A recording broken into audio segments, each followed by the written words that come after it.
En los albergues grandes siempre tocan. Siempre, siempre. Era algo así como...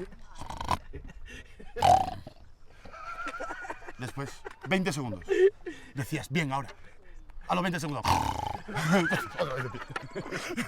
Y volvías a dormir. Y después era, así fue toda la noche, toda la noche. ¿Y había algún otro que roncaba? Sí, porque se hacían eco, hacía eco. Allí. Y aquí. Yo no ronco, respiro fuerte. Respiro fuerte. Es mentira, mañana lo grabamos. Bueno, pues seguimos. muchas gracias. Sí. Nos veremos más adelante, ¿no?